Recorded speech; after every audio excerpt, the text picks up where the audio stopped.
Hello, my dear friends. The Orach Chaim HaKadosh, which is one of the classical commentaries on Chumash, was written by Rav Chaim Ibn Attar. He passed away in Yerushalayim in 1743 at the young age of 47 years old. He wrote an amazing commentary on Chumash. It's known as the Orach Chaim HaKadosh. He earned the accolade of HaKadosh, the Holy One. He was a great Mekubal. His Sefer is just so unbelievable. It's full of insight. It's been translated now by Art Scroll, makes it accessible to everybody to learn. And many people have, they have shiurim on Orach Chaim HaKadosh. They learn every week. They learn the Orach Chaim on the Parsha. It's worth acquiring that Sefer and studying it every week. Tremendous insight. So the Orach Chaim HaKadosh, and this week's Parsha says that the Torah describes a nes atzum, an incredible miracle. What's the nes atzum? So he says the Torah describes how there was a machlokus between the shepherds of Avram and the shepherds of Lot, and Avram was afraid that the machlokus would expand and they would engulf him and Lot. So Avram says, "Listen, we're brothers. Let's keep the peace. You go your way, and I'll go my way." And Lot departed, left Avram, and he went to Sodom. So the Chumash says, "Acharei he pared Lot me'imo." After Lot left Avram, so the Chumash says, God told Avram, "Sona einechu re'ei min hamakom asher ata sham." Lift up your eyes and see the place from the place where you are standing.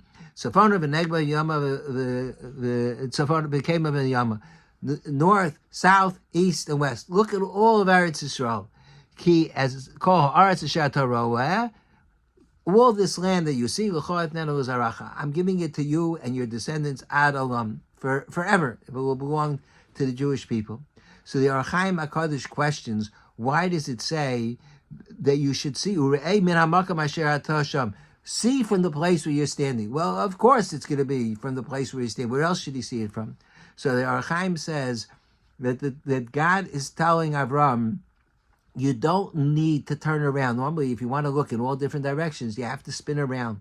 You have to go in a circle. God said, stay stationary. Stay in one place. And miraculously, you'll be able to see all of Eretz Yisrael in all four directions. So the Orach Chaim HaKadosh calls that a nes atzum, an incredible miracle. Comes along with Chaim Shulevitz and he says, I don't understand. If indeed it's a nes atzum, but what's the purpose of that nes? Miracles, God didn't do miracles for haphazardly for no reason. What was the value of that miracle? If it was to save Avram the trouble of turning around in a circle, there's no effort involved. Why did God have to make that miracle? So Rav Chaim Shulevitz says very beautifully. He says because the whole is much greater than the sum total of the parts. The whole is a whole new entity. And if you want to appreciate Eretz Yisrael, you have to see it in its totality. I'll give just a mashal. Let's say a person is interested in a car, and he goes to the showroom, and they have in the showroom they have one place they have tires, and another place they have steering wheels, and they have fenders and hoods and engines. Okay, so he looks around, very nice, but then they show him a finished product, a car or an automobile. Wow, that's what he has. He's not interested in buying a bunch of different pieces, because the pieces you need all those pieces to make a car. But if you start isolating them and separating them, they're not significant. But when it becomes a car, now it's a whole new entity. Or if a person's learning Daf Yomi, so the value of learning Daf Yomi is there's a whole Masechta, there's the whole volume. If you stick with it every day after 2, 3, 4 months, depending on how long the Masechta is, then you could learn not just separate pages. You could learn the whole Masechta, which covers the whole topic. And then if you stay with it longer, you'll be able to do a Siyam HaShas. A Siyam HaShas is not just a bunch of Masechtas pasted together. It's the totality of Shas that you're learning. So HaKadosh Baruch Hu wanted Avram to see the totality of Eretz Yisrael.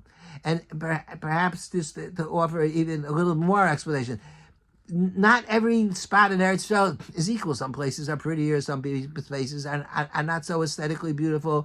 There are deserts that are not conducive to farming. There are other places that are very fertile. Every part of Eretz Yisrael, there's mountains and there's valleys. When you start pulling it apart, pieces, so each place has chesronos, has the deficiencies. But when you look at the whole picture together, then it becomes one magnificent land in which the Jewish people are going to live. So HaKadosh Baruch Hu wanted Avram to see all of Eretz Yisrael at one time. Now this thought, with the Orach HaChaim HaKadosh, with Reb Chaim's explanation, it has bearing in many areas in life. Because first of all, it's how you have to look at people. Every person has faults. Every person has flaws. And if you start picking apart the flaws, and then you lose sight of the greatness of every person has their areas where they make a mark in life. But you have to look at the totality of the person, and that's reflected in Pirkei Avos. It says, "Havidonis kol ha'adam l'kaslos." You have to give people the benefit of the doubt. The benefit of the doubt. So why does it say kol ha'adam? You have to judge the whole person. So the Mefarshim say, because if you look at just individual qualities of the person, then you say, the person's no good. Of course, he probably did this avera and that because he's no good.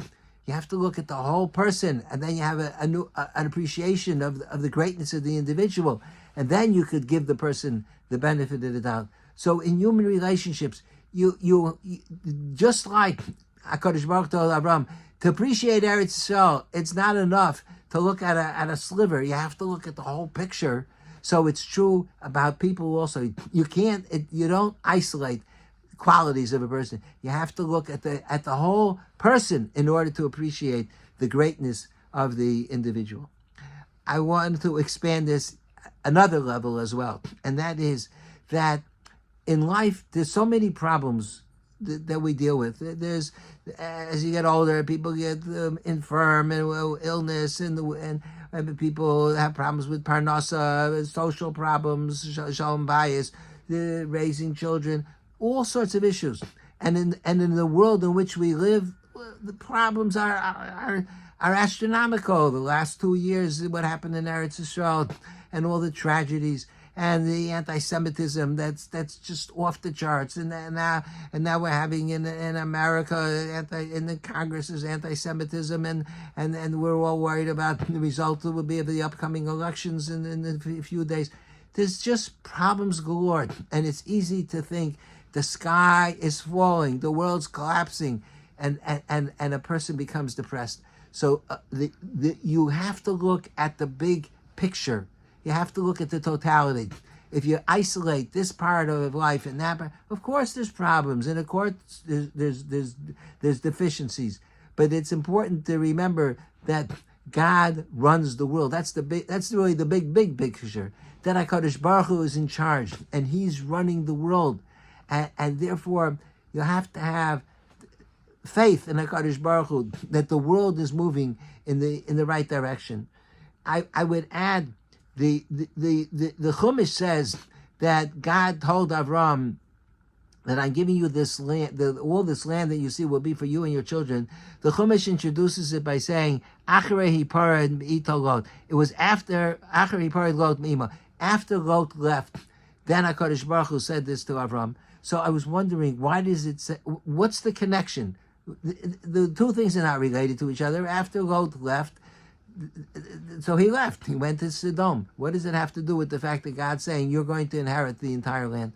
So I thought, because Avram invested an enormous amount in Lot. Avram was he was involved in Kiruv. He thousands of people he brought close to Hashem, and Lot was his nephew. And Lot traveled with Avram. He left Ur Kasdan. He went with Avram to Eretz Yisrael. So Avram, no doubt, had a particular interest in Lot's development. And you see, when Lot went to Sodom and then he was captured during the war, Avram put his life in danger and he went to save Lot. So you see how connected Avram remained to Lot, even though Lot already had moved away from Avram. So that being the case, so when Lot decided to go to Sodom, perhaps Avram felt a sense of a tremendous disappointment. Here, his nephew, who he had invested so much in, now he goes, he's off the derech. He went to Sodom. So God tells Avram, you should know that you have to see the big picture. And that's why he said, you have to look at Eretz Yisrael in its totality. But the totality is not only the miracle that the Orach Chaim talks about, the Neis Atzum, Orach Chaim HaKadosh, the magnificent miracle that Avram in one look, he was able to see all of Eretz Yisrael. But the Chumash emphasizes to Avram that Eretz Yisrael is going to belong to the Jewish people forever. That's what the Chumash says. It's Lecha etnena uzaracha ad olam. It's forever. And the Meforshim say, the Radak and others, it means that even if the Jewish people will go into Golus, they'll eventually come back to Eretz Yisrael. Now, this statement is an incredible prophecy. It's a nevuah, and we're seeing the fulfillment of this prophecy. It's astounding. The Neis Atzum that the Orach Chaim HaKadosh talks about of Avram seeing all of Eretz Yisrael. This is a bigger Neis Atzum.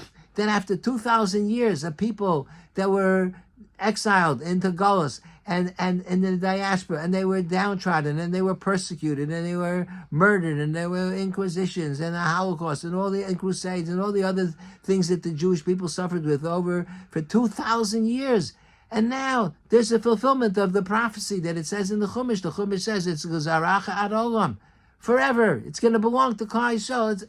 It's just unheard of. This is Kibbutz Goliath. The Kadosh Baruch Hu took millions of Jews from around the world, and he orchestrated it that they should be able to return to Eretz Yisrael. So HaKadosh Baruch Hu is telling Avram, perhaps, that even in terms of events that are happening in your life, don't look at it just from the small frame of what's happening today or what's going to happen in the next few days. You have to look at history, and history is one long continuum. So Avram was disappointed perhaps that Lot left and went to Sodom. But you know what happened to Lot's descendants? Who was the descendant of Lot? Do you know who? I hope that you know. It was David HaMelech. How so? Because Lot gave birth to after Sodom and Gomorrah was destroyed. So his daughters lived with him, and he gave birth to two children, Ammon and Moab. And Moab eventually, Rus was a Moabite, and she went and she came to Eretz Yisrael with Naomi, and she converted, and she became a Gioris, and she married Boaz, and eventually 3 or 4 generations later, it says in the end of Megillus Rus that the descendant of Rus was David HaMelech. So royalty, Malchus, the greatness, David HaMelech, all that came from Rus, and if it came from Rus, it means it came from Lot, but it took generations and centuries in order for that to unfold. And there was no doubt that who Rus was because she was a continuation of what was instilled in Lot. Maybe Lot went off the derech for a while, but there was still within Lot there was the influence of Avraham Avinu, and that emerged generations later. So it's a powerful example of HaKadosh Baruch Hu saying to Avram that you can't be disappointed after Lot went away. Don't look at this tiny sliver. You have to look at the continuum of history, and eventually the land will belong to Klal Yisrael. It'll be maybe 1,000. That was 3,500 years ago that HaKadosh Baruch Hu told us that there'll be a time when the Jews will be exiled and they'll be away from the land for 2,000 years. But eventually they'll come back, and it's in the Navi in many places. Shavu Banim El Gvulam, the Jewish people are going to return. That's a tremendous nevuah prophecy that you read in the Torah, in this week's parsha and in other places as well. So the HaKadosh Baruch Hu was emphasizing by this nace that you have to look at he should see Eretz Yisrael in one look. He's emphasizing that this idea that that Rav Chaim says that you have to look at the totality, and it's such a powerful idea. I think for we're dealing with so much in our lives. There's so many problems, and in Eretz Yisrael, and everything that's been happening, and all the struggles that we have. But you have to look at the totality. The totality is HaKadosh Baruch Hu is running the world, and we are part of that continuum of Jewish history that spans thousands of years. And we all have an ability to achieve tremendous things and to achieve greatness. And we're part of Jewish history. And it's only by looking at the big picture that we should not get bogged down when there's going to always be problems in life. But don't get bogged down. Just always remember HaKadosh Baruch Hu is running the world. And ultimately, everything is for HaKadosh Baruch Hu. Everything will be for the best. And therefore, we cannot allow ourselves to be negative. We have to always think positive about our lives and the Jewish people and the world in which we live. Thank you for listening, and have a good Shabbos.